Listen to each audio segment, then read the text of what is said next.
Welcome to Speaking of Strong Style, where we discuss the news, issues, and events surrounding New Japan Pro Wrestling. I'm Stephen Conway. Joining me, as always, is Jeremy Finestone, and we are thrilled to have one half of the Power Bombshells with us as well. You see her there, Mel Gray, and she was in attendance at the Big Forbidden Door card, both last year and this year. So we have a live perspective. We have our retrospective coming toward you for this episode of the show. And we're very happy to have you here, Mel. We're very happy to see you again here, Jeremy. It was a week of heavy anticipation. I can't think of too many cards that have had this kind of mental build where the fans are just going through ideas in their heads as to what this could be. And in some ways, not everything hit, but boy, the stuff that hit about as well as anything's been hit, because I think we saw one of the best matches that I've ever seen.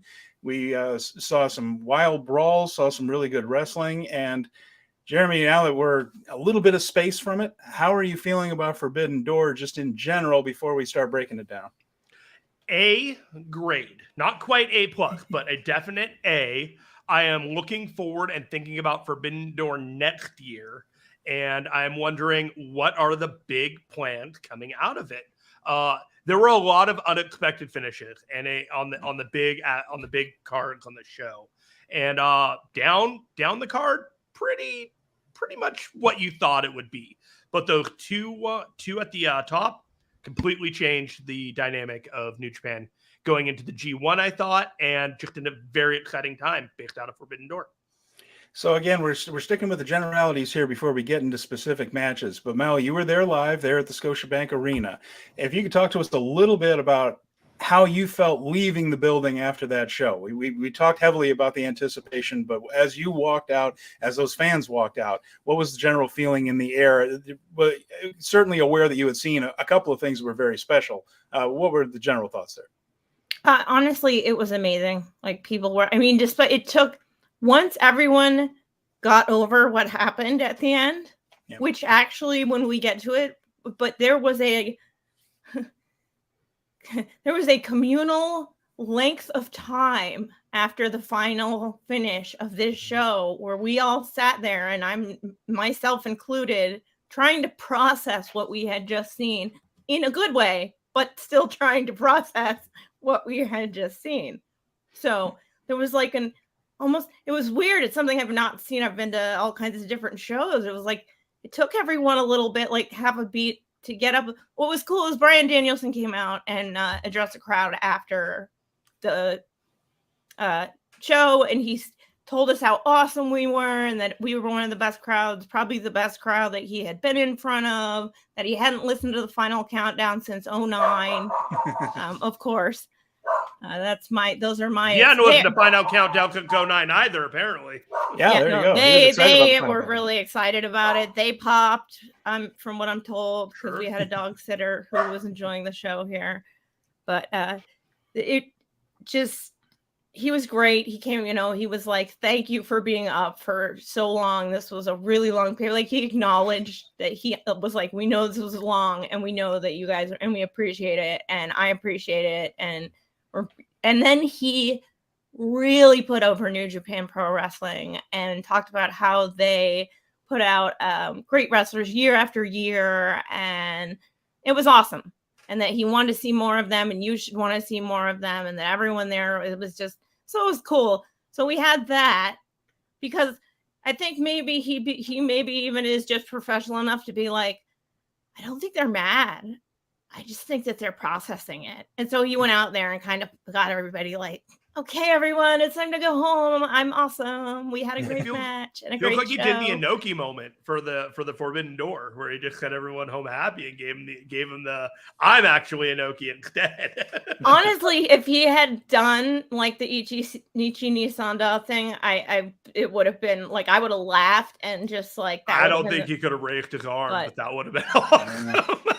Probably not, especially given the thing, but it would have been pretty fun. And the best part of it is, and here I'll just say this, is that we were walking out with a group of people, and there was a little kid there, probably about 8 or 9 years old, little boy, and he was like, that was so much fun. And I was like, yeah, it was. And he was like, I was like, because it was like, that warms my heart. Anytime I see the youngins out there enjoying the stuff, because that's the future, man. So Fan for life right there. I'm like, Yeah.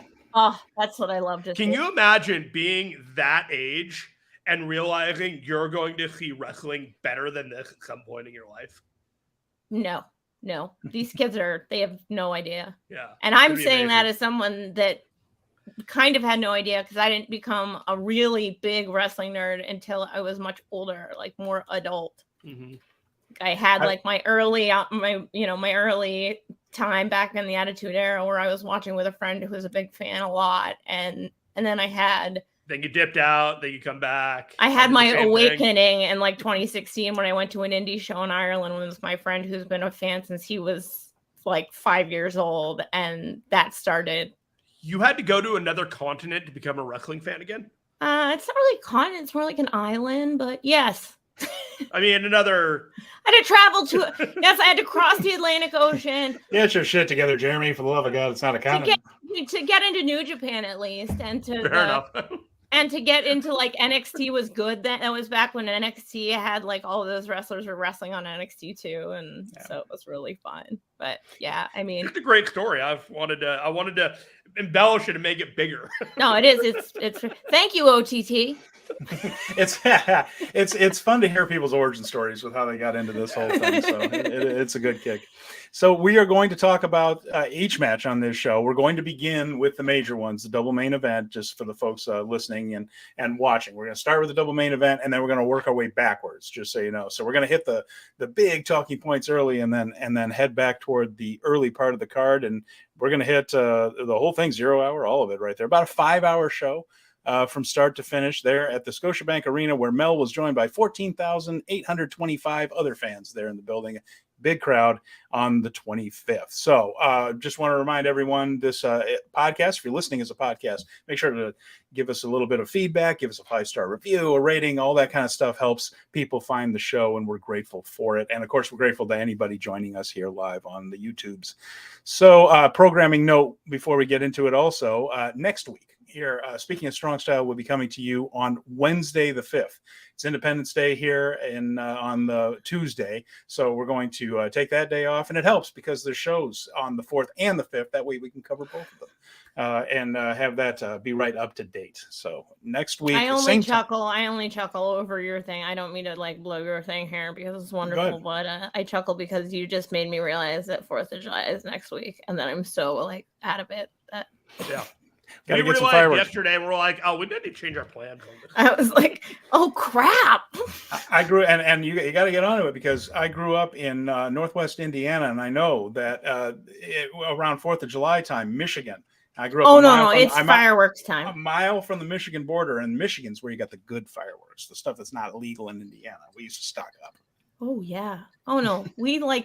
It's actually calmed down. I think it's inflation, but in general, like, I mean, you wouldn't believe how many, what times of year fireworks happen in this. They're already going off out there. I'm guarantee you. I'm getting ready. Like, thank you. I got to get the Xanax out for all my dogs. Yeah. I'm curious to see how mine does this year too. So we will begin though with a match that was, to me, the unquestioned match of the night, perhaps match of the year.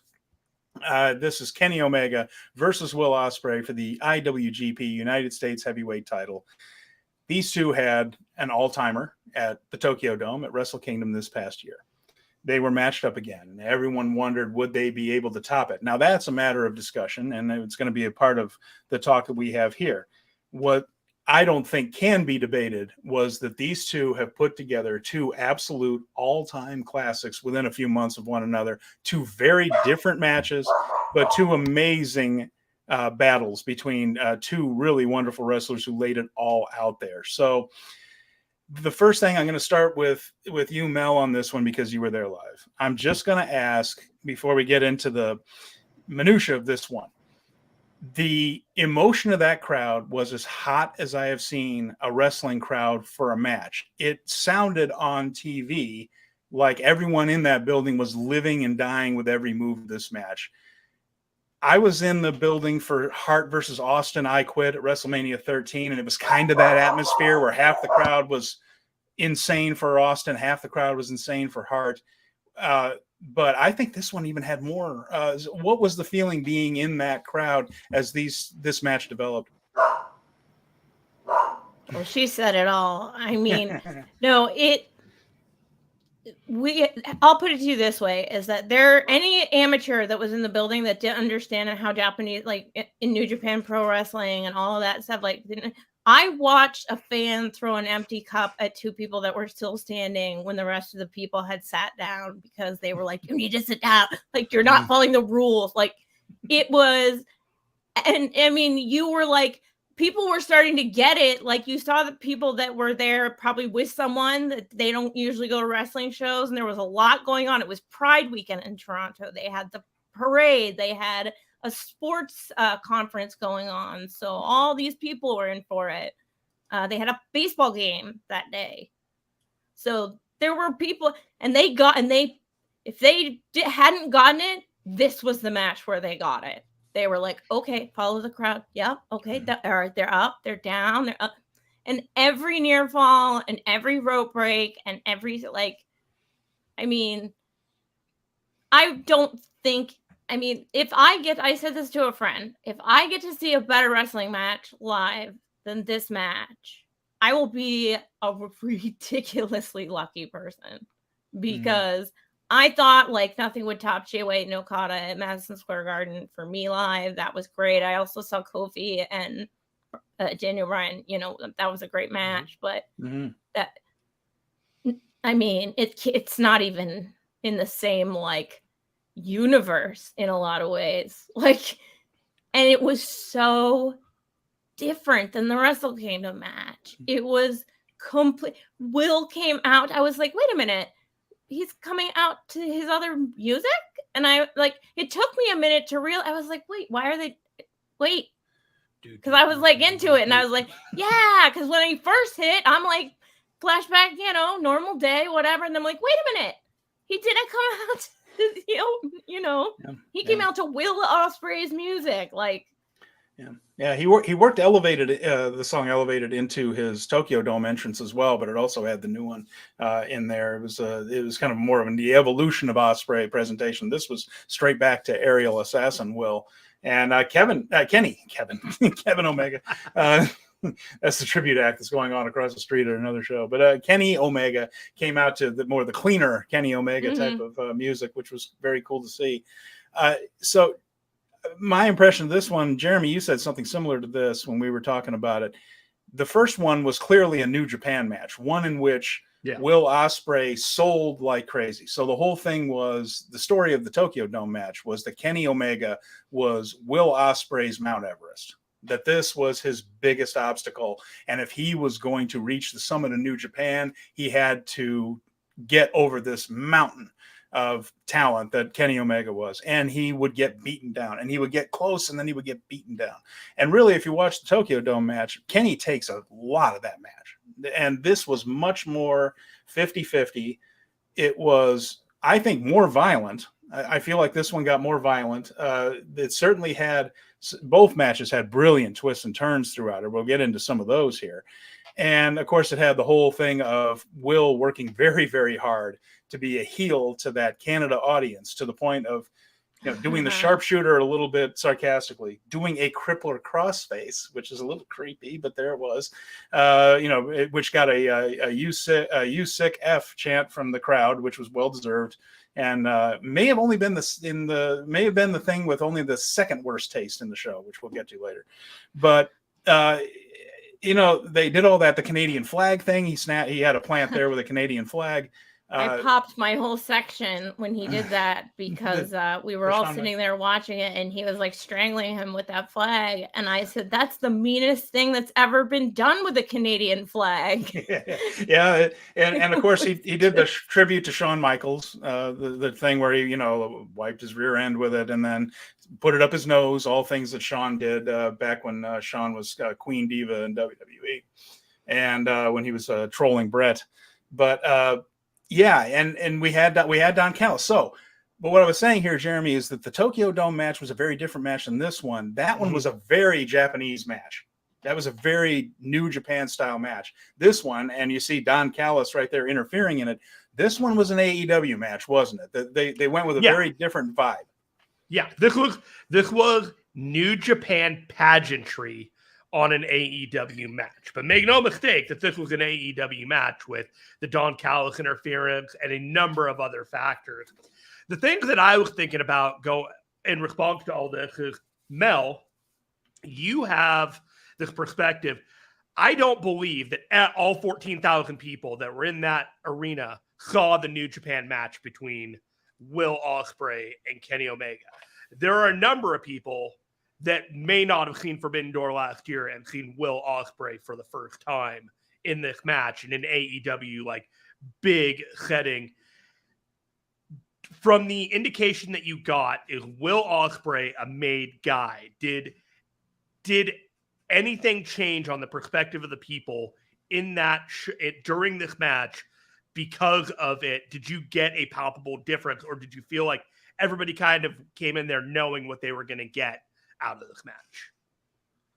I don't think everyone came into this match knowing what they were going to get. I think the majority of the crowd did, but I think there were enough people that still haven't seen everything from Will, because we see all the different matches that Will has wrestled, and we see the evolution that Will has made, and that Will stopped doing running moonsaults on the ramps and the stage, and that he got a strongman body and started doing all these other things. And so I don't know if people, I think they think he looks fancy, and I think that they're like, he has, even with the music is really cool, and he has a really cool like look about him. He's very charming and charismatic. So, and he's a good looking man. So all the girls are over for him, and plenty of the boys too.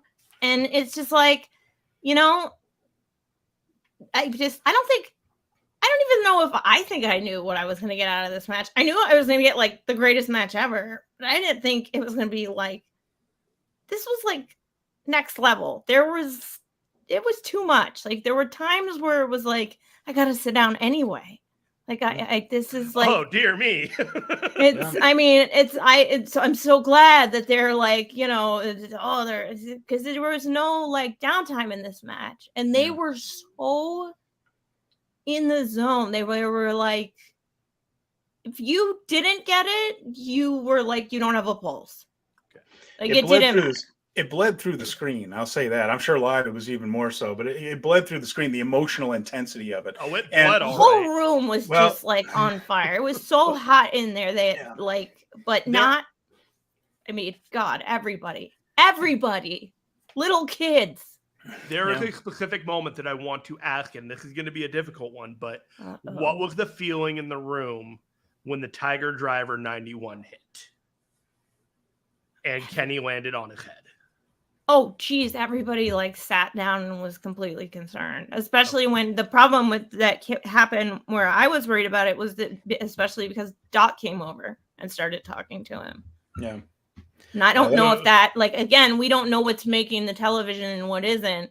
So you could tell in the arena that Doc was having a mad, like there was a couple moments where he was like giving him one of these where it's like, listen to me, Kenny, I'm not around here, right? Like, if this is your and I mean that's his life, and I think Doc Samson takes that stuff very seriously. Unlike a lot of I think that we can say with great confidence that guy was not kidding. If you saw the footage from the screen of his head hitting and then his body landing on his head, you would be exactly Doc Samson's shoes and be like, can you move? Can you feel your parts of your body? I just don't think that he was going to argue him. I don't think that if Kenny Omega was still breathing and able to move his body, I don't think that they might have got into it if he tried to get him out of there.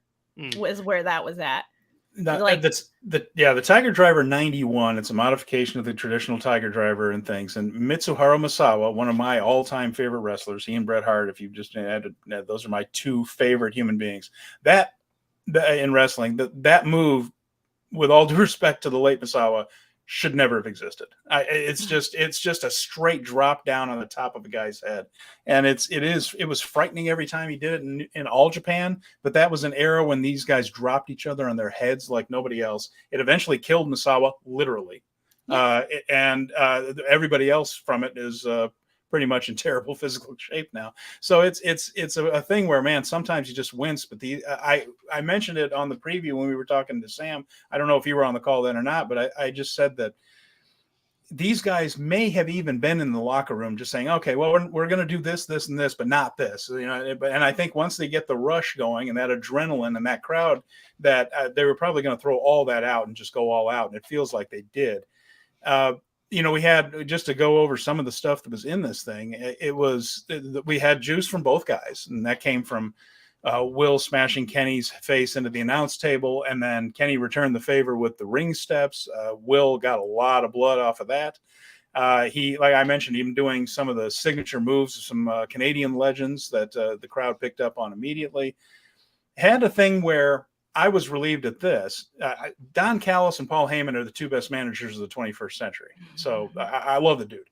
I am glad that he, in storyline, got thrown out for a while, because then the focus could just be on these two guys. Mm-hmm. And we got that for about 15 minutes or so before he came back down, which was weird because, you know, the referee kind of didn't. It was almost like the referee forgot he had thrown him out. He didn't seem to be all that upset that Don was back out there, and he started interfering. But again, picking nits. But there were things like hidden blade and a stormbreaker, but Kenny got the foot on the ropes. But even before that, Don Callis slipped a screwdriver to Will, which again, this takes it more toward AEW stuff than New Japan stuff. When Kenny attempted the one-winged angel, he got jabbed in the forehead with the screwdriver from that, and then he hit Kenny with a one-winged angel. My God! But the hidden blade, stormbreaker, Kenny gets his foot on the ropes in about as well-timed, barely getting your foot on the rope as humanly possible. I was sure that was the pin. And then I saw his foot just shoot out there. And I remember like falling back into my couch. I was like, no, he didn't get it. Oh my God. You know, and Will hit a Kamagoye, which somehow the announcers missed and didn't call. Then a one-winged angel on Omega. Kenny kicked out on that at one for a monster pop. Was that the best? Tell us about that moment, Mel. Yeah, what was that? Yeah, that was a pretty big pop. That was like, I mean, there's some times when people as it kept getting like that, where they were setting them up and looking like they were gonna finish, and it was like people were like falling out of the sections. I mean, it was like because they were jumping up so fast. I mean, I think all arenas need to look into this. I know that not everyone does. They have to pour everything in the cups for you because they don't let you throw the bottles, right? All of these had covers on them, and it's a good thing, or it would have been a nightmare in there to try and clean up because people were just jumping up out of their seats, just like, I mean, it's like, wait, it's still out. It's still the match is going on still. Like, I mean, it's just, and I love Don Callis too. I'm a huge Don Callis fan. I love him. Like, I love hating him. I love watching. Like, I was laughing while people were booing him just because I love watching people hate him because it's so awesome. The fact that he kind of came back with no reason, and it was like, didn't they throw him out? Why is he back in here? We were getting frustrated with that, actually. Yeah. Because it was like, get out of here. There's a match going on. You just wanted to see him keep going, and then like my notes, I had a page of notes, and I'll spare everybody all of that, but I mean, I'm sitting there taking notes. What's that now? I bet you do have a page of notes. Just had a page of notes. 40-minute match, my man. What was the official time on that thing? It was 39:35. 39:35. Is that what it was? 39:35. Okay, just underneath 40 there. And in the end, I mean, there was brilliant crowd manipulation on this one. Brilliant work. Two guys that laid it all out there. It looks like everybody's relatively okay. I mean, Will's shoulder was bad going in, and it's still bad coming out. He mentioned that, but he has a little bit of time to rest before G1. And just a match where it looked like the crowd and everybody at home, certainly in my living room, and we were just collapsed, and we were a little emotionally exhausted after that one. Very rare you have that kind of visceral reaction to a match like this, but these two have been able to pull it off 2 times in 1 year. It's very special. One more question before we wrap a bow on this one. Yep. Is this it for this feud for now, or are we coming around within the next year on another match? You want my opinion on this? I want both of your opinion. Let's start with All you, right, Mel. Go ahead. All right, I'll go first. Is that I don't think it's the end necessarily, but it does open Kenny up for other possibilities for All In, and it does open Will up for other possibilities at All In that we didn't expect, because we have a whole G1 going into this where there's a lot of outliers. Okada and Kiyomiya. I have a friend who is 100% convinced Will Ospreay is winning this G1. You will not unconvince him right now. There is not so that this is the start of something big. So that being said, I don't think this is necessarily over, because I think that they have another match in them somewhere, because they're in a year, like by Forbidden Door next year. Do you think that they have another singles match? By Forbidden Door? Yes, because I would think that if it happened, it would be on Dominion in Japan, is what my guess would be, or something, or maybe at Genesis. Okay. Where it would be. But Dominion is such a big summer kickoff show that would be a good show to have Kenny on next year and have Will. You kind of touched on something that I was going to hit on next, but I'm going to go to Steven, and then we're going to get to that. Well, I think that there's a lot of possibilities for doing a third one. I think there will eventually be a third one. I don't think the companies involved are going to be able to help themselves. It's just been two all-time classics. I don't think they're going to be able to help themselves. And I think Kenny and Will would be down to do it again, although, God help them. I don't know what they'll come up with with the next one, but there are some really good possibilities. I'm not totally moving past the idea of this coming to Wembley with Will after being the heel in Canada, being the babyface at Wembley. Possible. I'm a little lower on that one than before. We've got Wrestle Kingdom coming. That's always a possibility. I also think that Will or Tetsuya Naito are my front runners for the G1, and I say that because there's some changes in our paradigm shift here.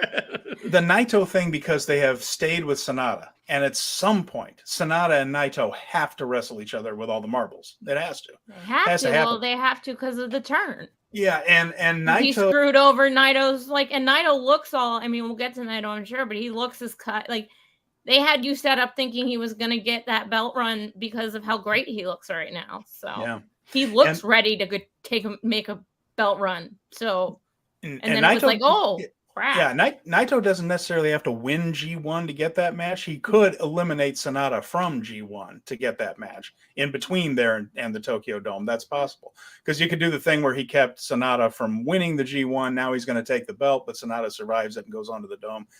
There's a lot of possibilities. The thing with Will too is he could win the thing and go on to the Dome. Then it would have to be something else. We felt last year when he lost to Kenny and he said, "I'm giving myself 1 year," that meant nothing is said by accident in New Japan when it comes to those type of comments. Never. So that is a thing where Geto has something in mind for him. Don't know what it is there. So it could be at the Dome. It could be in Wembley. It could be at next Forbidden Door. Next year, Will Ospreay might be an AEW wrestler. That's possible. And so there are a lot of things at play. I do think we'll see a third match, but man, it's almost impossible to read the tea leaves clearly enough to know when it's going to happen. But I don't think they'll be able to hold themselves back from doing it. All right. Last one on this one. Do you see Kenny Omega wrestling a match in Japan in the next year? Yes or no? Oh, yes. Definitely. Yeah. I don't know if I'm going to say yes so convincingly. Yeah. There are things about this that make me think that he might skip a year and we might not see him in Japan. He barely went to Japan. He went there once and he hasn't been there since. We romanticize this time of his with the U.S. title here, but he was really only there once and he was there for 2 shows. So are you saying in 2023? No, in the next year between now and calendar year again. From this minute. Yeah, well, okay. Do you see him in Japan? And I am not so sure that I do. I think I do. Okay. I do too. Between the Dome and Dominion, I think he sneaks in there somewhere. Those are big ones. Yeah, no, I don't think he's going to do the G1 or anything like No. that. That's crazy. I think that those guys are past their G1 days now. That's too much of a slog. Like, but Yeah. I can if see I'm him on Tony, Genesis. If I'm Tony, It's I don't low let him go for a pressure. month either. I don't let him go for a month either if I'm Tony. Oh no, Khan. heck no. No. He's your biggest one. He's pretty much your biggest star in your company right now. Like, He could show up next year. But it's one of those like, do you think it'll happen? And that was basically my question. This was the headline on New Japan 1972 after the match, the rematch, sees Ospreay earn a bitter revenge. And we shall move on to the next main event. All right, so this one now, boy, talk about a different type of thing happening in a match. So Bryan Danielson and Kazuchika Okada, this was the dream match of all dream matches, and it was a very good wrestling match. It was a really good match, I thought. 27 minutes, 40 seconds. But there were some things that happened here that we didn't necessarily pick up on right away. And, of course, now we know that on the flying elbow drop that happened after they fought on the outside for a while, about 20 minutes into the match, Okada hits, what was it, a pile driver on the outside? Yeah, it was tough for us to see exactly from where we were because we saw them go over the barricade, and that was one of the few times then we were in a solid spot, like one of the few times I had to use the monitor because it was just like just a little bit off of where it should have been. So all that was fine. Everything was going pretty well at that point. They were having a match. Now, the crowd, of course, was down a little bit, but I have theories about that. I'm going to see if Mel backs me up or if I misread. But the crowd was very much paying attention. They were riveted to this match, but they weren't that loud at this stage. I think part of the reason is because everyone in the world knew this thing was going at least 20 minutes. So I don't think they were going to pop for anything huge before the 20-minute mark. And, of course, if you will follow all New Japan, you know that no big Okada match ends before the dropkick. Never. So we hadn't had the big dropkick yet. So they got back in the ring. Okada went for a flying elbow, which he has done 1,000 times. And Bryan Danielson has taken moves like that 1,000 times. And this was the 1 in a million shot when Okada jumped off. And Danielson, I backed this up and watched it on the DVR, guys. It doesn't look that bad. It doesn't look like anything weird happened, but he got it just right. His arm was a little bit out of position, and he broke his arm. Or at least he felt like he broke his arm. He hadn't had x-rays yet when he said he broke his arm, but he felt very strongly that he probably did. At that point, whatever plans they had for the rest of that match had to go out the window because Danielson just couldn't do it. His arm wasn't going to work right. So the rest of the match was a little bit strange. It got weird after that. So one thing that he mentioned in the post-match press conference is that he started doing things that he did not intend to do going into the match, such as the yes chant, which he said he would never do again, but he felt like I got to do something. And he was kind of in the neighborhood of panicking a little bit. He faked a seizure, for the love of God, which, you know, in the moment, maybe that sounded like a good idea. It wasn't. But it did provide a way for him to get some messages to Bryce Remsburg. Again, looking back on the DVR, these are all things I didn't see when it was all happening live, but he was able to get some communication going between Bryce and Bryce to Okada and all this to try to improvise some things. And when all that started going on, Mel, in the crowd out there, I didn't realize that he was not selling, that he was actually hurt. I thought, oh, he's really selling that arm really well. And I guess it's a testament to Danielson that when you see him, like, oh, he's capable of selling on this level. Like, no, his damn arm was broken. Did you have any idea there live that he was actually hurt in that moment? Or it was just like, oh, he's just working an arm injury? It took, when they see, Okada doesn't usually go outside the ring and do spots.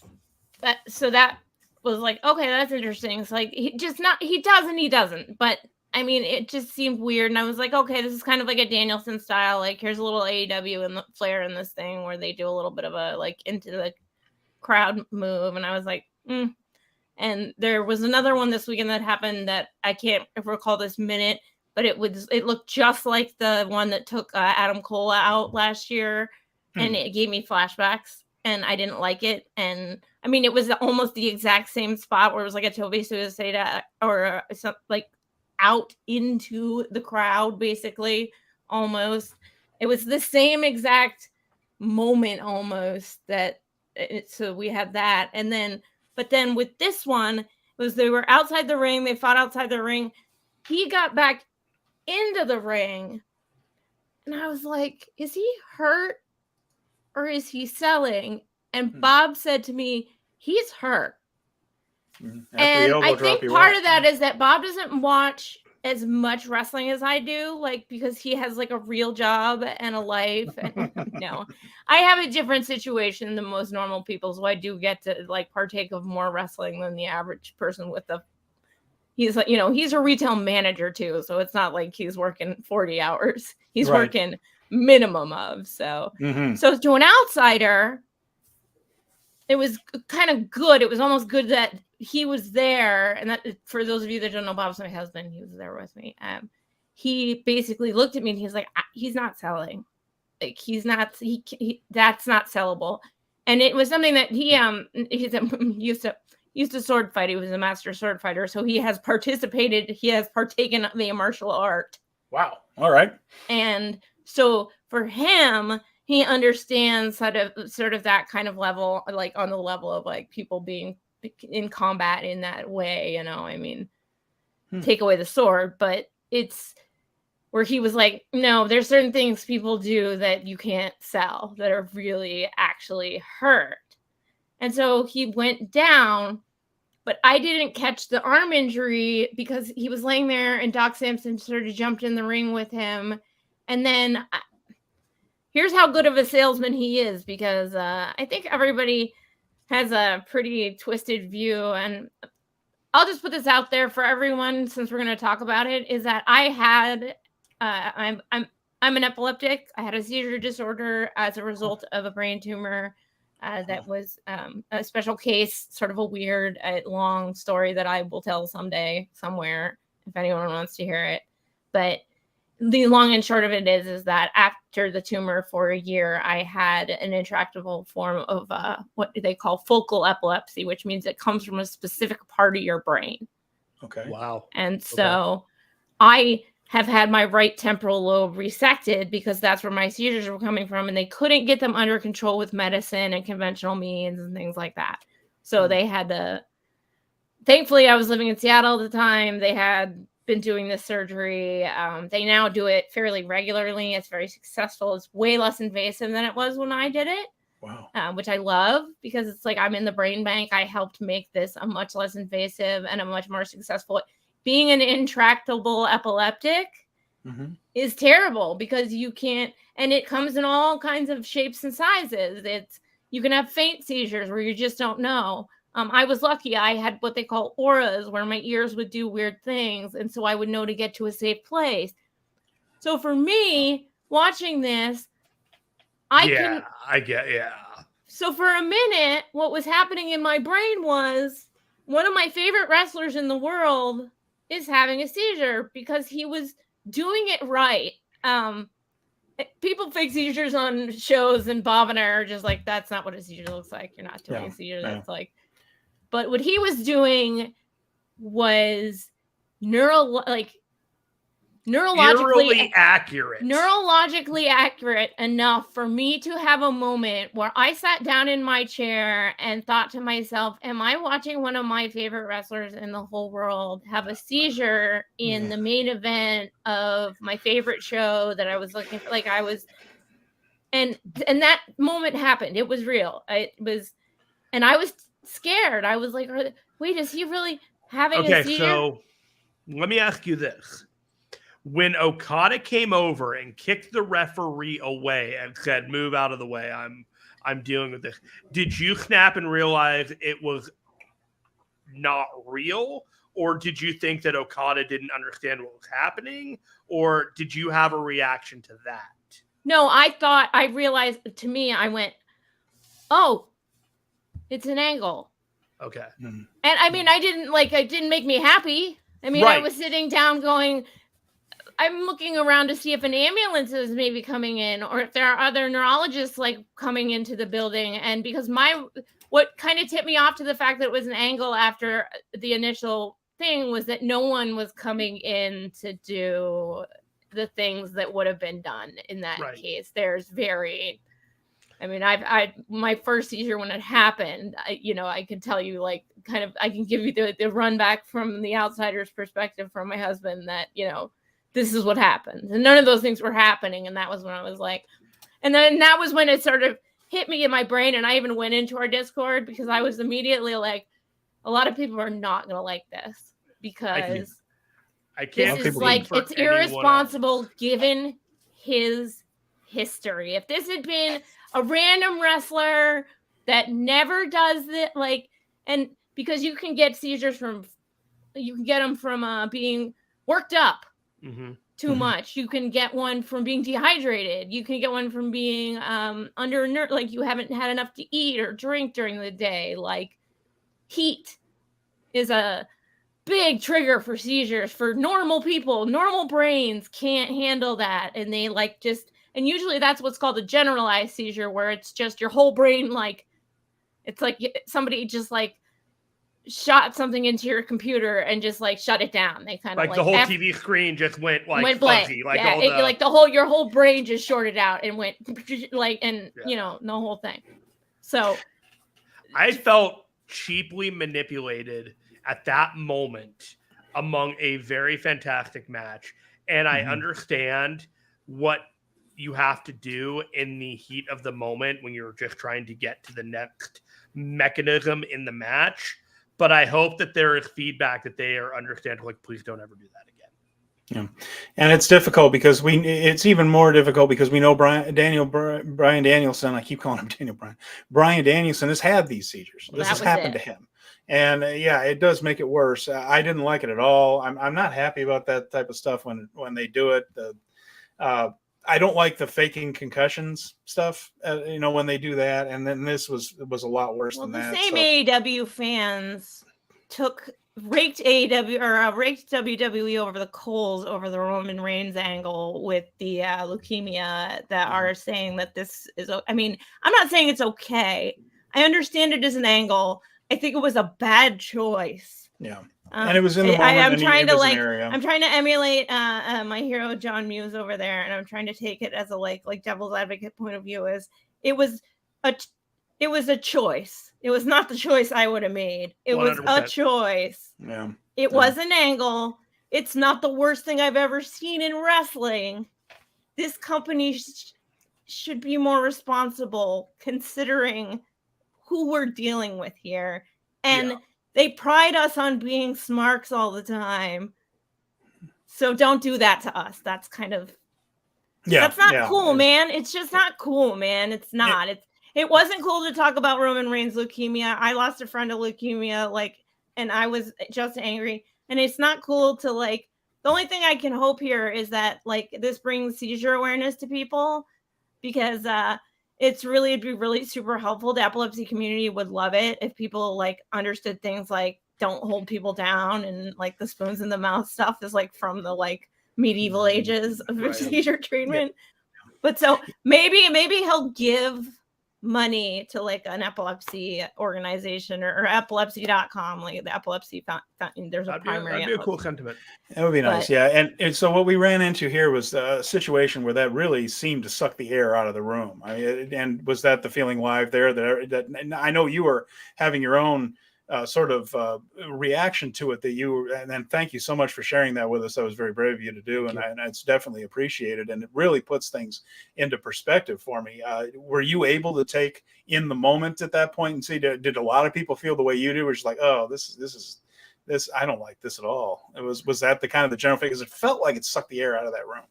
Well, I think when you do that on the tail of the Kenny Omega Will Ospreay match, because we were already tired and we were trying to stay in this match, and everybody in that building was working as hard as they could to make this show good. The people for the vast majority of the people in that building knew what they were in that building for, just like last year. And so they were trying really hard. But I think when you take the amount of emotion that it took after the Kenny Omega match, and then you do something like that, and some of us actually have worries I think that those two things combined, people were much more focused on the match than they were the size of the match. Like I think it shrunk the match down a little bit. Like, interesting, which sucks because this has never happened before. Yeah, these two have never wrestled before. These are two of my Okada is my absolute favorite wrestler of all time, and Bryan Danielson is like in my top 5. And they're both so talented, and they're both so creative, and they're both so intelligent in the ring. And Okada like made me a New Japan fan forever. And so it's like, I want to be intent, but like suddenly the match just it shrunk down just a little, and it was still a good match. Yeah. They were on their way to something special, and they managed to improvise a finish here that didn't involve Bryan using his arm much at all. And remarkable. Like, they choreographed a whole second half of a match. It was like, if you had done some other way of delaying, you guys just wrote a whole second half or third act of your match on the fly. You're that good at wrestlers. Yeah. And so what he ended up doing was, that's detracted from because of the way that they did it. Like, so we don't like get to appreciate the fact that these guys are such masters that they were able to improvise the third act of this match because of an injury instead of just calling the match and like doing the finish because of the way that they figured it out.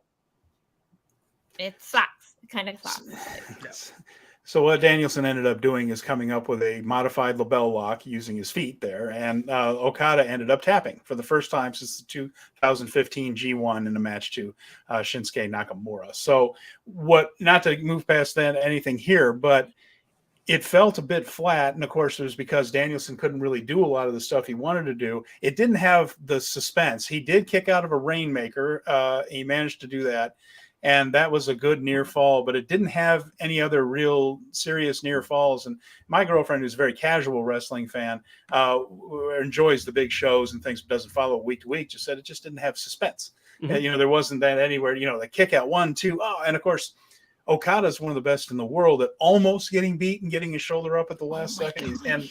And so this took all that away. And so my feeling before I knew he broke his arm was that, they are going to do this again, and they will. That was the other thing that I had wrong. I thought this was a one-off thing, but obviously that is not the case, that this is coming back, I think, probably at the Tokyo Dome at Wrestle Kingdom, because Okada needs something if he doesn't win G1. And this would be something special there for him to get it back. That's my guess. No inside information or anything. But the key to that for me was that, it just lacked a little bit of suspense. And at first I just thought, they decided to do it again, but this time they left too much on the table. They were saving some stuff, but as it turns out, it may have been more to do with Bryan Danielson's physical limitations than any holding back. I just think he was hurt, and they couldn't do a lot of those quick spots for near falls and high impact moves that lead to close 2.5 counts, that type of stuff. Just couldn't do it. So they put together what they could. And Okada ends up tapping out, and I doubt that was the original finish of him tapping out. But I do think Danielson was going to win this one, so they were going to do a home and home thing. That was my guess. Jeremy, does that feel that way to you? Honestly, I think they might do it again at Forbidden Door next year. I am operating. You've got half of that show booked already. Here's the thing about that. No, here's the thing. Here's my point. Tony doesn't like rematches. Tony books these things, and he doesn't like rematches. I do not believe that Tony Khan is very interested in sending his top talent to Japan. Like, as much as lip service he wants to give you, and guys like Moxley will push for it, like, I do not believe that this is a 50-50 true, like, relationship share thing. I believe that AEW has a foothold in this relationship in a lot of ways. So they can ask for Danielson at Wrestle Kingdom. I don't believe that Tony Khan automatically says yes to Danielson at Wrestle Kingdom. But that's something New Japan would have worked out before this, right? Just okay, we'll give you our biggest guy. I don't know, man. There's like empirical evidence to back up what Jeremy's saying here a little bit. Like, they totally screwed OTT back for Scrapper Mania. That was like, Tony was like, I don't give a fuck. Like Sorry, they there's care your more one. about the relationship with New Japan than they do the indies, and I Sure, get that. I know, but I think, but your character, But they are like, the alpha dog in action is this relationship. character and character is action, and Yeah, I no, you're right. The other side of this is Danielson feels like the Tokyo Dome is probably a bucket I list hope thing, he is to goes. have that Wrestle Kingdom I thing want him moment to there. go. Yeah. Why would you not want him? I to am go? just realistically bullet. Like, I am more bearish on Tony Khan sending like a cadre of people, like talking about sending Kenny Omega, sending Danielson. If we get one of those guys for a show like that, I'm over the moon. If we're talking about sending like 2 or 3 or 4 different guys at the main event level to the Wrestle Kingdom as a make good for like what was done at Forbidden Door, I would be amazed if that happened. I just don't see the relationship working like that. Well, again, it's a little bit of that is, he's going to work. I think he might want to work with him. Part of the reason part of the reason I think he's working so much with Will Ospreay is he wants to sign him away from Absolutely. New Japan. So Absolutely. That's And this is the headline on New Japan 1972 for the last 2 days straight. Okada left thirsty in Forbidden Door Desert. Yeah, see, they're coming back with that. They're like New Japan. New Japan wouldn't pump up the fact that he lost if that was if they weren't rematching that. Yeah. That's all I'm saying. And I'm glad that you actually gave me that stat, because we were sitting in I'm not kidding. A lot of us around, because the people that were with us around us were definitely also fans. Like the guys sitting next to me were definitely New Japan fans. We were all making cracks. Like we could tell. We were all sitting there going, Okada tapped out. Oh, so even wild. like knowing that there was, like, realizing that we were all like, when was the last time Okada tapped out? Okada doesn't tap out. Did Okada 2015 tap Nakamura? And I appreciate that Steven said that, because now I can tell Bob, because Bob asked me and I was like, I don't know, and I was too tired to look it up, and I was too shocked that it had happened. Been almost 8 years. And it was to like an of arm all bar. the things, and I get it. Like, obviously, in retrospect and having like the global picture, you get it, but. It's still, even regardless of how I felt, it was still very much like, holy crap. Yeah. Oh, yeah. I think that ended up being improvised. My guess was that it was going to be a pinfall of some kind. He was going to hit the knee or something like that, and probably more than one in the end there and get the win. But I think it was going to be a pinfall. They still have the opportunity to say it was the first time a New Japan wrestler has submitted Okada in so many years when they eventually get to that. There's a little bit of shine off of it, but man, what respect to give Danielson a submission victory over Okada in the main event of the show. Shows you what Okada thinks of Danielson too, to be willing to do it, even though we are improvising and we're in the moment, but he did do it. So we're gonna have to move on to the rest of this card. We were almost an hour in. We've been talking about sorry about that. But we will breathe through the rest of it, because there isn't as much to go through. Right, and those two did pack such a wallop that I thought it was definitely worth spending the time on them. Here was a match that is not worth nearly as much time on. Sting, Darby Allin, and Tetsuya Naito, bless their hearts, with Chris Jericho, Minoru Suzuki, and Sammy Guevara. So I spent so much time on Power Bombshells this week talking about how smart Sting is about what he does and his timing. And then the man walks out and just lays an egg on me. I stand by everybody laid on him throughout the match. Yeah. Well, okay, here's what happened here, folks. And we're not I gotta go catch the whole episode. I only caught a little bit. I know you guys were making prop bets or something on things, and I gotta go catch what they were, because you were tweeting at each other, and it's hilarious with Sam. Sam helps us out. Of course, Sam times women's matches and points out that Sam is like a wealth of knowledge, not just the timing and understanding the women's stuff, but she's great. Like, I'm like. She was so great on the show. Check out Power Bomb Show Sunday. Yeah, do that. 1 p.m. Eastern, 10 a.m. Pacific. But we had a little over-under bet on how long it would take Naito to get his gear off. As it turns out, new land speed record for Naito. He was flat out on fire there. Not a lot of time in there, so he came down to the ring and got all of his gear off in 2 minutes. Yet Jericho was still working that he was frustrated with how long it was taking. But that's the lightning speed for Naito. Sting, unfortunately, not lightning speed, and I don't know what happened on that one. The obvious storyline was that Chris Jericho laid Sting out on a table and then told Sammy Guevara to go do your 630 flippy stuff and land on him and put him through the table. Of course, the storyline is that Sammy's reluctant to do so. It's like, I don't want to do this. No. And so they bicker back and forth for a little while. Sting is obviously supposed to get out of the way. Sammy crashes and burns because of Jericho, thus heightening the tension. Then Sting comes in and helps with the finish, where Tetsuya Naito ends up pinning Minoru Suzuki. That's how it was supposed to go. It would have been okay, except Sting doesn't even come close to getting out of the way of that. So it's like he suddenly realized when Sammy jumped. You can see him a little bit. He's laying there. He's not looking. And then all of a sudden he looks up at Sammy, but Sammy's in the air, and you see him like twitch, like, oh, shit, I'm not supposed to be here. Way too late. And he absolutely nails him. Now, Sammy sells it like he's been killed, and Sting no sells being put through the table on him. And I'm just like, oh, dude, just make a liar out of me like one day later. And then comes in and botches the finish 3 different ways. And there was another weird thing in this match. I talked about it. Darby Allin goes to do a tope suicida. Chris Jericho blows a Judas effect. It doesn't look good, but very little of what Chris does looks good anymore. And Darby was laid out for the rest of the match. Look at this match. We've got Sting, who's 60 years old. You've got Chris Jericho, who doesn't really do a whole lot well anymore. Minoru Suzuki, who's best used in little bits and little pieces. Darby's the one that needs to work this friggin' match. Don't take him out for the entire thing with a bad Judas effect, for the love of God. And so this thing fell apart. It just fell apart. And at the end, it looked like what it was, which is the old guy match.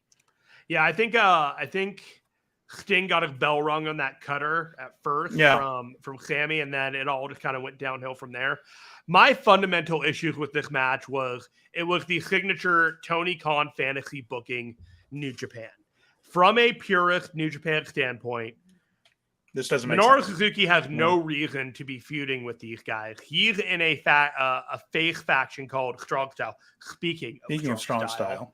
And so him being a heel, while he's got his partner Desperado as a face, teaming up with Chaos in the pre-show, is just one of those like, bro, I get that you like your version of New Japan and you want to tell people this is how you should be doing it, but there are things that work and you could have done that. I proposed the other day, this match should have been Sting, Darby, Naito, Hiromu, and Shingo versus the JAS.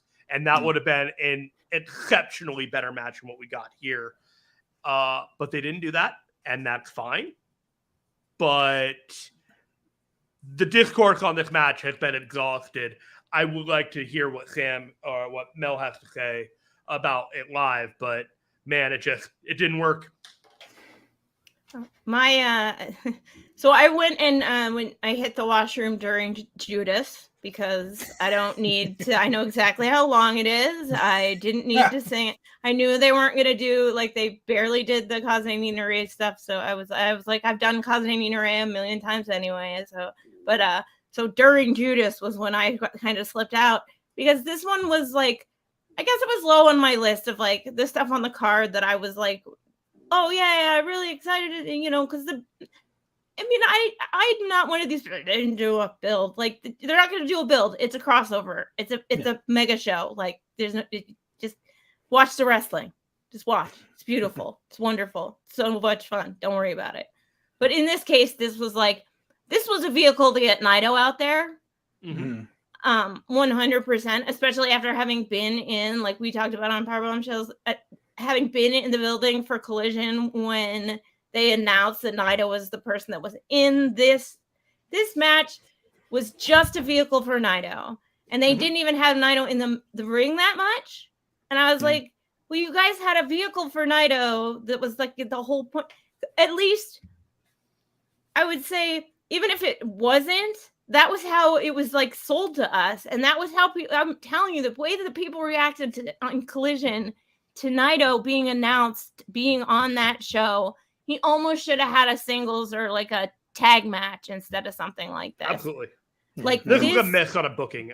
This wasn't even, I'm going to say it. This wasn't even a good undercard on a New Japan show match. You know, the undercard matches where they do like so you get a couple of highlights where maybe Darby and Naito like should have, like, I don't know, instead of it being like, I don't know, they should have been on opposing.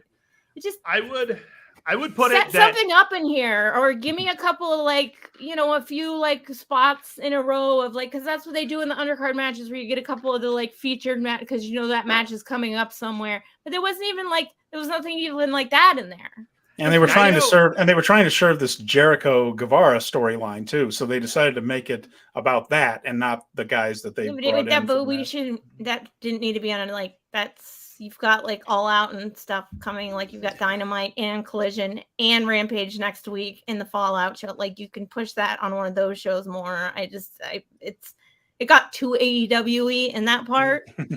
Yeah. And then the same thing I had to again. That was on the opposite side of the ring from us, so we had to watch that table spot on the TV, and it was just oh, that didn't look good. It did not. Naito Go ahead, Jimmy. Knew that he was in demand for this show. But he didn't really care about this show. Well, he didn't need to. He's just this is another day at the office. I'm looking forward to CMLL. That's why he wore a robe instead of 18 layers of clothing. And he literally wore a robe. And of course, the big giveaway is he didn't take his shirt off. We know how Naito prioritizes his matches. Absolutely. With whether he takes his shirt off or not. I bet he does in Arena Mexico on Friday. He looks great. He looks like he's ready to make a run for the belt or any of those things. He's getting in G1 shape. He's looking good. He's pacing himself. He's they not been working too hard over me. the last couple months. He got the pin, by the way, rolling up Minoru. Well, I didn't want to see him make a run at the belt again. I just didn't need another Naito run. So when they were setting that up, but then it was to set up the turn. I was like, oh, cool. Thanks, Gato. I always got a good idea. Sometimes I forget that it's Gato and it's okay. They got seeds. They got seeds being planted. They know what they're doing. Before that, we had Toni Storm and Willow Nightingale. This is for the AEW Women's Championship. Willow Nightingale, the current NJPW Strong Champion. Got some news on that. We'll talk about in a bit. But Toni and Willow, I thought, had a good match here. This is good. We're seeing the better version of Toni Storm. Her personality came out a lot in this match. She's pretty good. A lot of heel personality. Toni, I think, is one of the better female workers out there right now. And certainly in AEW, which is not a deep roster overall. But Ruby Soho and Saraya were out there. They were thrown out when there was a wayward paint can in the ring. The beginning of the end came when Willow missed a moonsault, but she did get an Indian Deathlock on Toni. She hit a pounce on Toni, which Toni sold a lot, actually, for Willow in this match. She did work hard to try to get Willow over and give her a bunch of offense. In the end, though, it was strictly an AEW match where the heel gouged the eyes of Willow Nightingale and then hit the Storm Zero. But, I mean, a pretty good match, 10 minutes and 26 seconds. I've been saying over and over again, Willow is not as over with Tony Khan as she is with the fans. I think the fans are definitely behind her, ready. We have been begging Tony to pull the trigger on Willow Nightingale. You were handed this with the unfortunate injury for Mercedes Moné, but it feels like it's a temporary placeholder as far as the belt goes. And she had a good match, but this was just to get Tony over and move on to other stuff. And Willow goes on to meet Athena in what should be a fabulous match in the Owen Hart tournament. Go ahead, Mel. I wish that more people stayed in their seats for this match than they did for that tag match, the match we just talked about. This is one of the first times, because last year everybody got up during the women's match and left. Just kind of the standard, everybody's gonna get nobody. Willow keeps everyone stayed in the stadium during Collision. Everyone stayed in the stadium during Forbidden Door. Shockingly, even so, I mean. There were more people stayed in their seat they were in their seat for this match. They were cheering for this match. They were into this match. But you're right, like you said that. I thank you. You put that the most perfectly ever. Everybody loves Willow. They love her. Yeah. And she has a connection. There's such charisma with her, and there's almost like a joy of life that comes through with her. Oh, she loves wrestling so much. She makes everybody. She exudes what we all love about pro. She's like, yay, I'm a pro wrestler and I'm doing this thing. And we're all like, yay, we love you too. Mm-hmm. It's not the time to pull the trigger on her in a lot of ways, but I feel like the window's closing for now. It is not forever. And given the handcuffs that I feel like she was given on this push because she wasn't supposed to get it, I do think that she has made the best of the performances of the opportunities that she has been given. Her performances have been stellar. Now I got the visual right here. Do you want to just go to the news that came out immediately after this match? Do it. Yes. So there you go. So Willow Nightingale was challenged by Julia from Stardom, the Donna Del Mundo faction, the leader of that, former World of Stardom champion and current Artist of Stardom 6 Trios champion. And Julia at their pay-per-view, which was the same day as the Forbidden Door on the 25th, won a steel cage match to retain her Trios title and got on the microphone and challenged Willow Nightingale for the NJPW Strong title. That will take place on either the 4th or the 5th in Korakuen Hall at the NJPW Strong shows going on there. So this feels like a way to get to the original destination, which was Julia versus Mercedes Moné. I think that Moné was going to win and defend against Julia. Now I think it's just going to be the other way around, and they're going to get the belt on the person that they kind of wanted on, which is eventually Moné. The phrase course correction has been used, and that seems very accurate at this moment. I'd be very shocked if Willow's going to Japan to retain the title. I would be too. You know, the thing is, it's man, I hope Tony just figures it out. And he says all the right things. Sam mentioned this, Mel, on Power. He says all the right things. And then just the way he books Willow, it's like he's not quite convinced of his own words. Or he is a great politician because he works in pro sports and business. I mean, he knows what to say and who to say it to.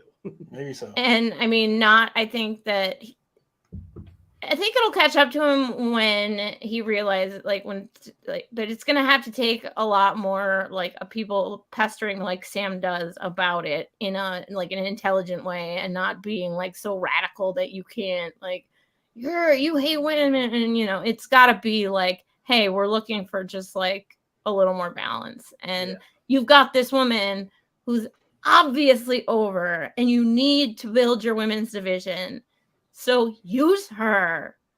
Build your women's division. Jade was great and everything. She was really pretty. She was a rock star and everything, but she's not a pro wrestler like Willow is. And so you have both now. So use it. But amen. I don't know. Okay, I don't think he prioritizes it because women's wrestling was bra and panties matches back when he was I don't think he prioritized when he was doing e-feds to the level that he should. He wasn't, but was he fantasy booking women's matches back when he was doing his e-feds? I don't know. Probably not. I if he did, I doubt that he would release them on the internet. Yikes. Exactly. Moving on to a 5-on-5 that's appropriate. No, I'm saying, she said, she said, though, when he came up, it was bra and panties. No, I hear you. I said it, and I'm saying it again. I mean, that was one of my biggest pet peeves about when I first started watching wrestling. Oh, yeah. I'm like, well, how come these women never actually wrestle? Oh yeah, I mean, especially because I would see this stuff, and then it's not his fault that he's the age he is, but I had my tape collection of All Japan Women and stuff like that, where these incredible matches with Aja Kong and Manami Toyota and all these people, and I just knew what it could be, and that was driving me up a wall. All right, well, I'm sorry, we need to move on to this one. We got a lot to go through. This match was so much fun. We had the Blackpool Combat Club. John Moxley, Claudio Castagnoli, Wheeler Yuta, Shota Umino, who was allegedly in this match, although I don't remember him being in it, and Konosuke Takeshita, who I do remember being in it, facing the Elite. And I love Shota Umino, but he kind of got lost in this one. The Elite, the Young Bucks, Adam Page, Tomohiro Ishii, and Eddie Kingston. That team feels a little bit like a battle bowl, but the story here was Eddie Kingston doesn't like anybody, but he really, really, really doesn't like Claudio. So even if he has to team with people he can't stand, if it's a chance to punch Claudio in the face, he's going to take it. And that means he was in the ring with his best friend or best enemy or whatever, however you want to put it, John Moxley. And there was conflict that way. And so as this match went on, the Blackpool Combat Club have gotten very good at these multi-man matches of moving people in and out of the ring, finding little chapters within the match where two people square off. The crowd got to its feet for Moxley and Kingston. They were ready for it. We found out that Ishii versus Takeshita is the match we never knew we needed until now, and now we need this match, guys. Figure out a way. There were all these little moments where the Young Bucks and Adam Page got a hold of Takeshita and had some really fun crisp offense in on him after Takeshi had been screwing them over week after week. And there were all these little moments in this match as it went along that was a lot of fun. I had a blast watching this, and I feel like the crowd there did too. And after this one, it just seems like you could book almost an entire card off of this one match that I would be interested in seeing. So, Jeremy, we'll start with you and then go to Mel. What was your favorite part of this one? Which little of these nose to noses that we got would you like to see one-on-one? Honestly, the Takeshita Ishii stuff stood out to me more than anything else. Takeshita was designed to look like a star in this match and a world beater, and he absolutely looked the part. I was thinking, I want to see Takeshita versus Okada at some point. There were matchups that I was just like lining up just because he looked so fantastic in this match. Conversely, I thought the Hung Bucks were afterthoughts. I thought Shota was an afterthought. And there were really only 5 guys that this story was centered around, even though that there were 10 people in the match. It was probably my second favorite match of the night. It was more of a New Japan-styled multi-man match than a typical AEW one, which is a typically more messy and I don't know. There was a vibe to it that just felt more New Japan. And so a definite thumbs up for me. You agree, Mel? Is it Ishii and Takeshita, or do you have something else you'd like to see too? I mean, I'm all here for Ishii and Takeshita. So is Riley, apparently. I mean, I think that is the most obvious choice, and I do believe that they should do that. They're doing Ishii and Jon Moxley on Wednesday Dynamite already. That got dropped in there. Sorry to spoil that one, but it's okay. We're live. I think they should definitely follow up on that. I think what people forget or don't know, because Takeshita is new to the AEW audience. He's been the DDT champion for a while. Like, he's a star. He's been a star in Japan for a long time. He knows how to be a star. He knows how to be charismatic. I really like the fact that he has taken this role and kind of shown his range, as it were, until he's gotten to this point where he's tall, dark, and sexy, or whatever Moxley called him the other week. And I think that would be an awesome, awesome match for maybe put that one on the pay-per-view. Maybe build it up like that, make us want it so bad that you put it on the August pay-per-view or what is it? Well, I think the money match with Takeshita is with Omega, and I think that's going to launch him because I have no doubt that match is going to probably over-deliver. And so do you think then that Ishii beats Moxley and takes on Takeshita next kind of deal? I don't think Ishii is winning this match. No, I don't think so either. I think Ishii, the way AEW books Ishii is to come in and have the Bushido things where everybody takes turns forearming each other and then he loses in the end. I was very surprised he ended up getting the vertical drop brainbuster and winning. Real talk, I thought this match was supposed to be Danielson versus Ishii off of Yuta getting pinned by Ishii, but they had to pivot now that Danielson's arm was broken and they still had Ishii. Yeah, I think that's possible. I think I heard you say that, and I think that you're probably right. Because it does. It does change everything. Like, Bryan Danielson breaking his arm does actually change a lot of stuff when you're really I mean, I'll be honest. I was going to sit down and journal about this so I could deflate about it, and I just couldn't get to it today because I was so freaking tired. But because I wanted to get my thoughts in order about okay, what's coming next. But now just fantasy booking the future is maybe they're doing this one on TV. Now there's Blood and Guts coming potentially, so maybe that would be a good maybe a Battle of the Belts, although there's no belt involved there, so they'd have to get. Well, we got the G1. He's gone for a while. He's gonna have his. That's a good point too. Yeah, this is just kind of this is a fan service match. But I definitely want to see Takeshita and Ishii because it'll happen one day. How can you not want to? I mean. Absolutely. That's a really good match. I am 100% looking forward to this. I am not looking forward to talking about our next match. And before you agree with you, it did feel like that one felt like a proper undercard New Japan undercard match. That was great. It was awesome. Yeah, it was a lot of fun. And Here we yeah, are. Oh, so here we are This with won't. This one won't take long anyway. Unfortunately. Sonata against Jungle Boy Jack Perry. This was a delivery system for an angle that everyone knew was coming, and that's what we got. So Sonata was not particularly over with the crowd like the other New Japan guys here. He didn't feel like that big a deal when he came out, and he didn't wrestle like he was a big deal either. He wrestled like he knew that no one was paying much attention because everyone was waiting for afterwards when Jack Perry and Hook were going to have their thing.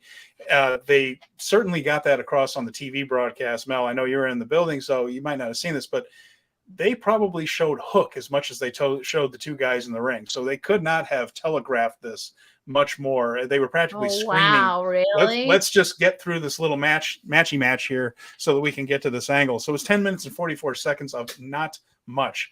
There was a little bit of offense from Perry out there. It was not a squash, but it was a showcase for Sonata that he didn't take. He could have done some things, but he didn't. And in that point, he kind of understood that he was not the answer here, or not the point of this here. So instead of trying to gain the attention or impress anyone, he just was going to collect his paycheck and get out. He basically just did a couple of Kaiji Muto moves, including the moonsault to pin him, took his belt, walked back up the aisle, and was Kaiji gone. Muto tribute match. Yeah, it really was. It was actually, yeah. So it did nothing to silence any Sonata doubters as to whether or not he's the guy here. Again, we've talked about that there are signs that the people in Japan are starting to take to him. I don't feel like he did. I don't think he took the right attitude toward this, and I don't think he helped himself at all in this. Yeah, I was pretty bummed. I went on a pretty significant rant on the Boom last night about the opportunities missed by Sonata here. He did not treat this like it was an opportunity to become beloved by a fan base over a period of time. My outlook on this as a result is that Sonata is looking to become a venerated career champion, get all the titles, work safely into his 40s and 50s, and be the kind of guy that is around doing matches with a signature move and maybe have a retirement like Keiji Muto one day. But he's got to have better matches like this along the way in order to hit that goal. Yeah. And then Jack Perry turned on Hook afterwards, which everybody kind of saw coming right there. And that's an AEW Shocking angle. And so, yeah, it was, like I said, they telegraphed the hell out of it. So moving on from that one, we had a 4-way match for the AEW International title. And this was Orange Cassidy, the champion, facing Daniel Garcia, the only guy without a belt in the whole match. Poor Daniel. Katsuyori Shibata, the ROH Pure champion. Zack Sabre Jr., the IWGP television champion. 11 minutes, 29 seconds. A lot of fun stuff in this one. I think Zack Sabre was the MVP of it. He and Shibata had some fun spots, including chop battles while holding on to abdominal stretches on their opponents at that time. So while they were in abdominal stretches, they were chopping each other. You also saw them get clamped into sleeper holds and still chop each other. So they were having fun in there. Shibata and Zack, of course, kind of go way back as far as a couple of things. Shibata, when he did come back from the subdermal hematoma he suffered against Okada, Zack was his first opponent in that little exhibition match. So these guys have a bit of a history. But in the end, a little bit of a storyline is the frenemy situation between Orange Cassidy and Shibata, where they are friends, they show respect for each other, and then they find ways to screw each other over constantly. In this case, Shibata was about to win the match. He hit a penalty kick on Daniel Garcia, who was there specifically to take the fall and protect the champions that were in the ring. And he was good in the match. He did exactly what he was supposed to do. And Cassidy grabbed Shibata, threw him out of the ring, and stole the pin. It was a WWE finish, but since AEW doesn't do that finish constantly the way WWE didn't bother me as much as it does. It doesn't come off as uncreative as when WWE does it every other week. I would also say that, like, when you have wrestlers all at the same caliber doing it to each other, it's not as cheap as in you have someone who's clearly lower on the card pulling that maneuver to get a fluke win. Whereas when you have all these guys all at that Carmella. Hey now. But you know what I'm saying? Like, there is an equal footing among the three guys vying for that pin that made it feel like, okay, this is what they had to resort to because they are so, like, lockstep with each other. Fun stuff here, though. If they wanted to do any combination of these guys again, I'd watch. This is a fun group of guys. This was one of my favorite matches on the card, just simply because it was like, I loved that they were like doing each other's moves on each other. It was a lot of fun, and that they were like doing like insider like other moves from random things, and that and they kept doing it. They kept tempting you. You were like, I could take anything.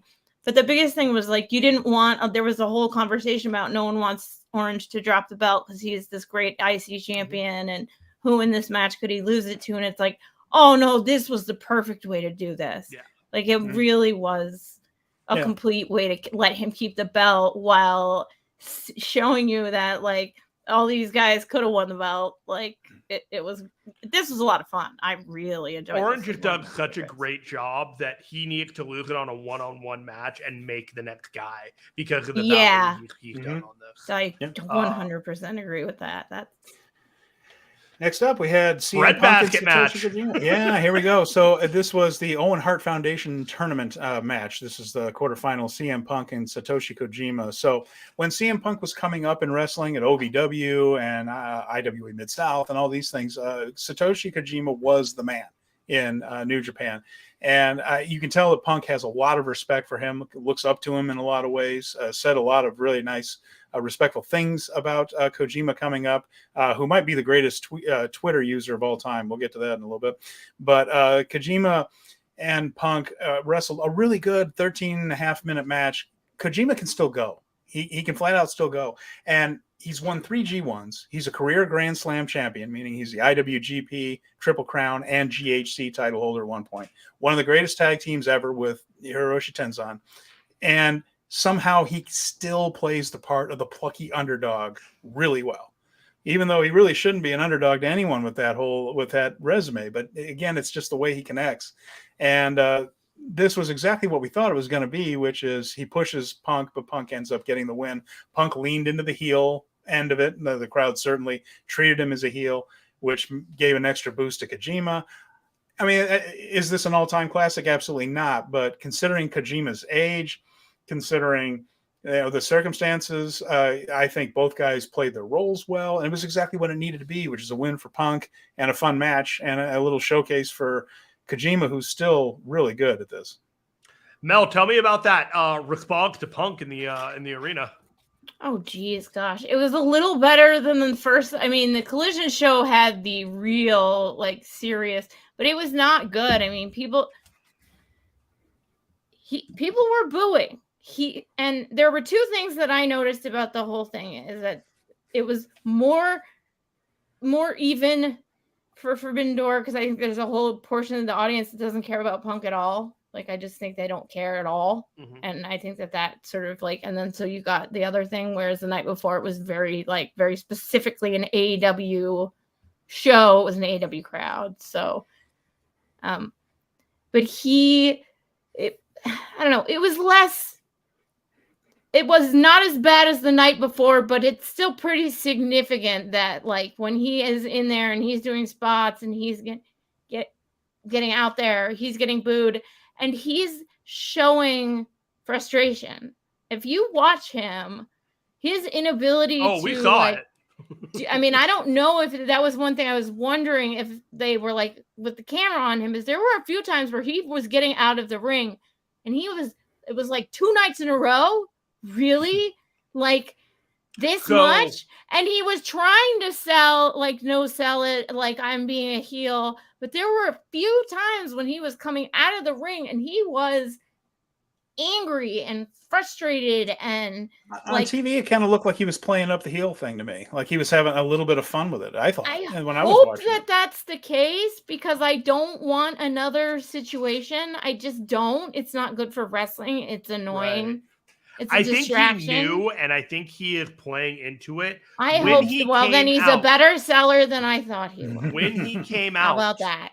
And they were getting the booth. He kneeled down and he did the beginning of looking at his watch, but he gave up on yelling it's clobbering time. He's like, I'm not going to do it. And then he did it again on the night before. So I think he's perfectly aware of the response and he's playing the crowd because that's what CM Punk does. He works everyone every second of the day. And when you think he's not working you, he's still working. Well, I mean, it's going to make money, though, every time. Yeah. Oh, yeah, absolutely. People will go to the stadium. People like going to the stadium to boo just as much as they like to cheer. So, I mean, it's like that for him. I mean, if nothing else, because it's so divisive, like people will definitely go there to hate him. Like people will hate watch him, which is fine because I know, the ultimate self-own hate watching. I already gave you my money, but I'm going to hate watch you. I just think it's so funny that he made a promo the night before about tugging on your balls, Bullet Club, and then Satoshi Kojima gave him a little tug with his full body. But Kojima, like you said, is like one of the best Twitter. He's good at that stuff. He's a smart wrestler. He understands like American culture because he has wrestled here and he's wrestled all over the West because he's been in OTT and stuff like that too. So he seems like a cool, like he seems like he'd be a funny dude. Yeah. Like his bread tweets are awesome. Like yes. What do you got? I called this the bread versus versus muffins match. And I'm going to read Kojima's post-match tweet here. He says, "My elbow drop hit his cock. Sorry, but it's not on purpose, accident, because I don't have that kind of technology." Which I think was a bad Google Translate. Yes, I think so. Almost certainly. Japanese to English is not easy at all. There's nothing. It's so hard. It's really hard. Let's get to another match here. The MJF Hiroshi Tanahashi discourse. AWE World Championship match, and this is again the Tony Khan Fantasy Books New Japan, because if it were Gedo, I'm very confident they would have put somebody else in this spot with MJF right here. Tanahashi's knees are shot, and he is an all-time guy. He is an all-time legend. He is on Mount Rushmore of Japanese wrestling, and there's really only one spot left on that after Riki Tozan, Baba, and Inoki. And I think right now, Tanahashi has it. His body's gone. He can't run anymore. He can't jump anymore, which means the sling blade, the high fly flow, none of that works the way it's supposed to. And he still is in the G1. I don't know how he's going to get through that tournament, but even when he's in a tournament now, he doesn't win. He doesn't score that many points anymore. And Gedo seems to understand that he is moving into that Tenzan Kojima thing where he mostly puts people over.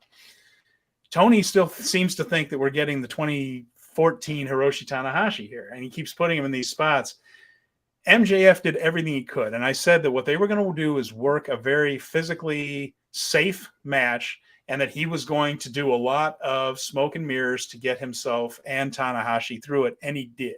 There was all kinds of the air guitar stuff. For a while, for the love of God, he had Tanahashi in an abdominal stretch, and he was grabbing the ropes away from the referee. I mean, that spot wouldn't have been out of place at Madison Square Garden in 1986. It was like that, like very, very old school stuff.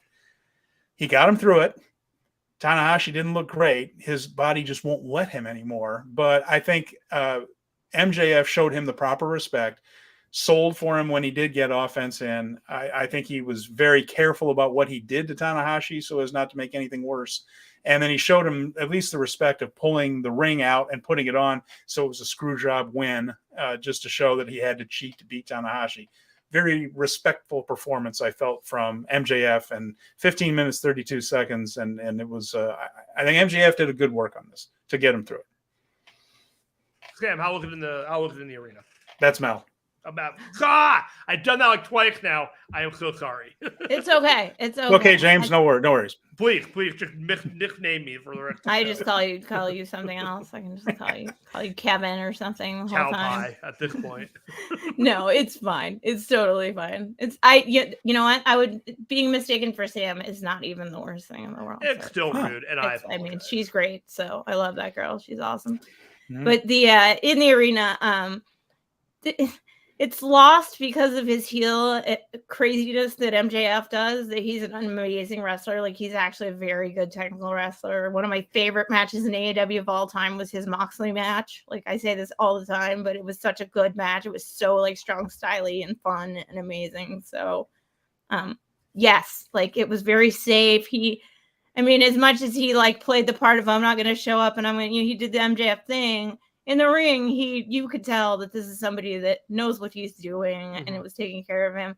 It is incredibly sad because I saw Tana the night before too, and you just know it's coming, and you can. And it's worse to watch in person than it is to watch on TV, because I can watch him walking up the ramp, and I can watch him going out the sideways, and especially the Japanese wrestlers don't want people to see them, so they'll kind of hook off before they go up the ramp and go through the VOMs sort of on the side underneath, like underneath the stage instead of out the stage. Okay.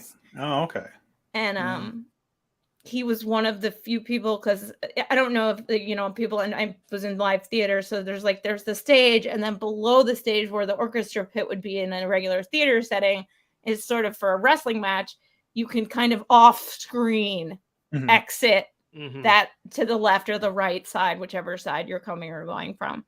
And a couple of the Japanese wrestlers, but Tanahashi both nights was very much like, I don't want people seeing me. He's got his, he's grabbing his back, it's,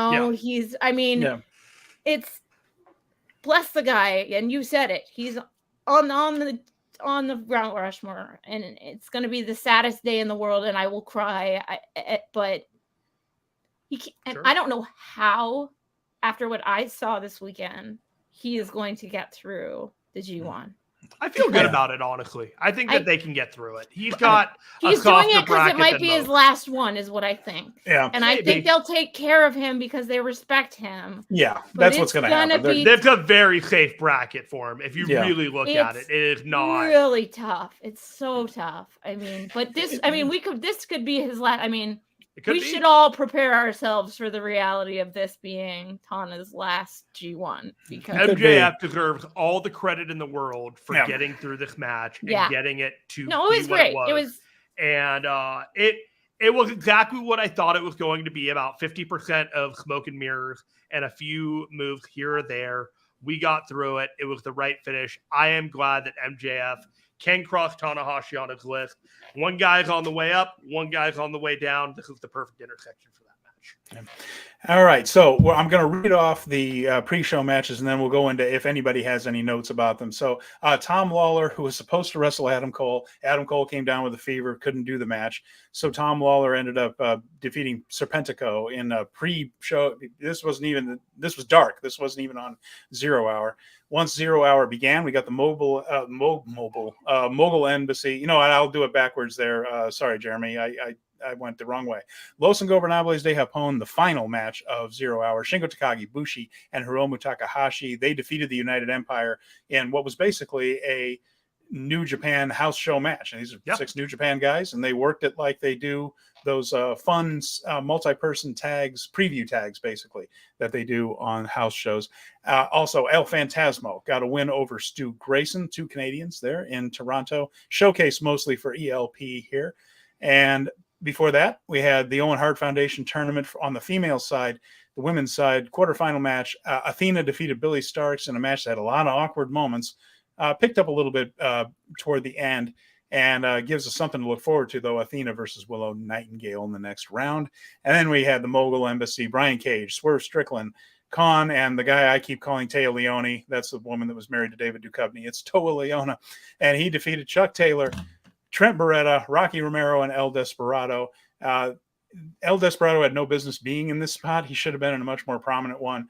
But we did get to see Swerve. We got some comedy spots out of it, and people like Desperado, so sure. I love seeing Rocky, even though, it's not like, I was glad to see Rocky because I love Rocky. He's one of my faves. He's one of the people that helps get me into him being on the mic with Kevin Kelly on my, I subscribed because of people like that. And so I love him. He's one of the first wrestling podcasts I ever did was on because he was Black Tiger. We did a show on Black Tiger. So, and my friend went through and gave me the whole back history, and we talked about it, and it was amazing. So there have been some great wrestlers that were Black Tigers. In that way, yay, I got to see Rocky. I love seeing Rocky.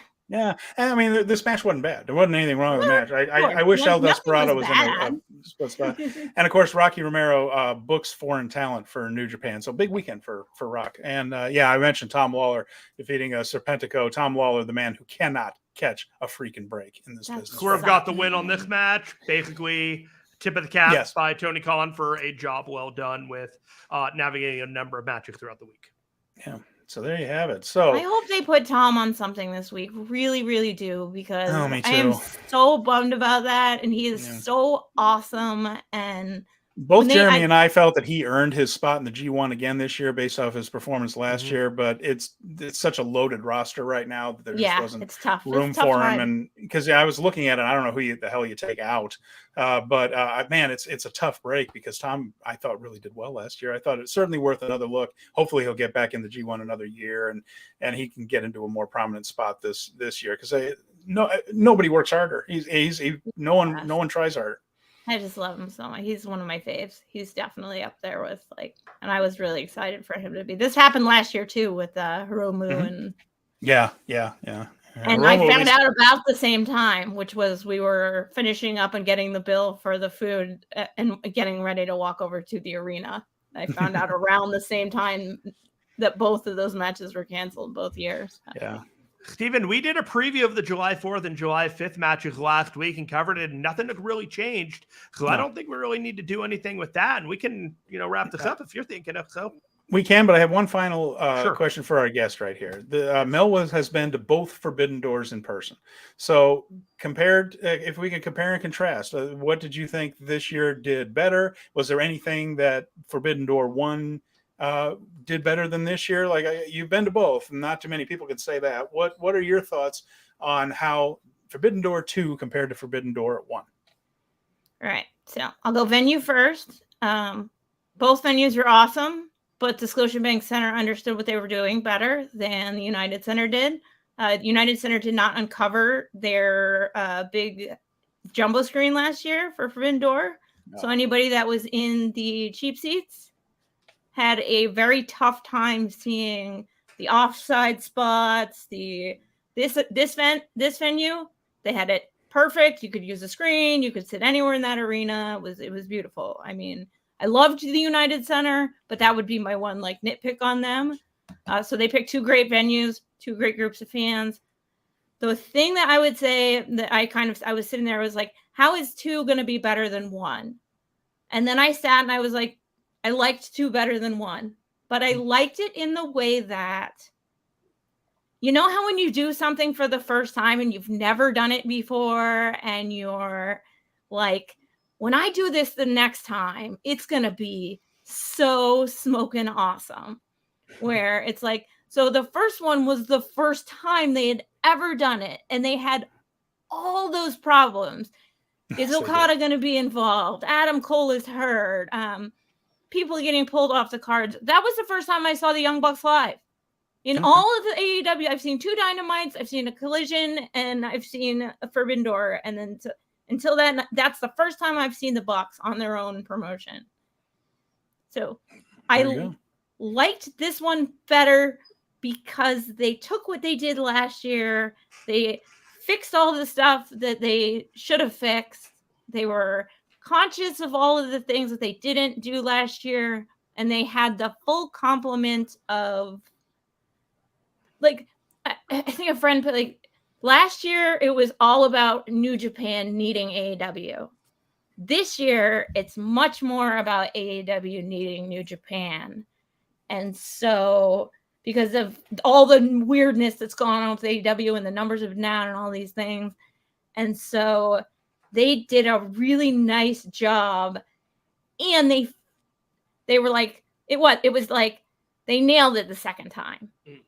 It was better because they made it was better because it should have been better and it should have evolved and it should have been more on key and they should have been hitting those moments when they should have been. And I mean, except for some of those, the things that we talked about with falling apart, yeah, my top 2 wrestling shows, they go 2 and 1. And I mean, we're basically going to try and do this is going to be our highlight of the year deal. We're going to try and do this as much as they're willing to do it. So as many years as they want to do Forbidden Door, we want to try and get to them because we get to explore on top of that sort of thing. Yeah. But great. Steven, which one did you like better? I like this one a little bit better, and I enjoyed the hell out of both of them. But this one had a little special aura to it because of the lineup and just because of the way that Omega Will match went. How about you, Jeremy? I look at maximum saturation. I thought this year's booking was safer by necessity because of the chaos and all the work that they went into, but that made for kind of a very special card last year. Something that was kind of a lightning in the bottle scenario, and I have a little bit of affinity in my heart for it as a result, but this was a better show. All right. So, Mel, again, we want to thank you very much for giving us your live perspective on this show and sharing what you shared, especially how personal that whole thing went with Danielson and things. That was a special thing to share with us, and we're definitely appreciate that you feel comfortable telling us those that and giving us that perspective on things. So, man, this has been great having you here. We're really grateful, and we definitely want to give you this chance to plug anything you have, Power Bombshells, anything else you want for that matter. Well, it's my pleasure. And I said this to a lot of people is I have this knowledge and I need to do something with it. I may as well help other people. And, it's something that happened to me and it's not who I am. This doesn't define me, but it is something if I can help or reach out or my story helps other people understand that maybe I should go check that out, or the fact that it's a less invasive process 10 years, 12 years later. It's 12 years. It'll be 12 years. 12 years later, so that it's just a tiny hole instead of the much more invasive situation like that. I'm part of that. I'm still here, and I love that. And wrestling has been very much a part of my recovery and my ability to be able to discuss these things with people. And wrestling fans I've been able to actually become very close, with Jim Valley, who has been through similar life-threatening, scary world things, and we get to share our love of wrestling, and take these things out into the world with us.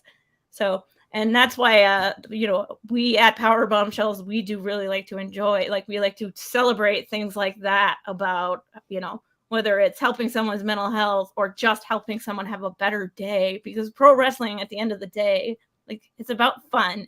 It's about happy. It's about us all we're cheering for people in spandex who are fake fighting each other. And it's the greatest thing ever. And they're so athletic and we have so much fun doing it. And I think that that's really important. So at Power Bombshells, every Sunday, 1 p.m. Eastern, live on this very channel. So all you have to do is click the subscribe and you'll get all of us.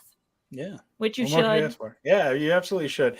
And of course, don't forget to look into the Fight Game Media Patreon as well. So, and with that, we'll just remind everybody, next week, we are on Wednesday, July 5th, a day later, and we'll be covering those Corcoran Hall shows, the NJPW Strong Independence Day, and that'll be at our regular time at 5:15 Eastern, 2:15 Pacific. Jeremy, anything else to add before we wrap this one up?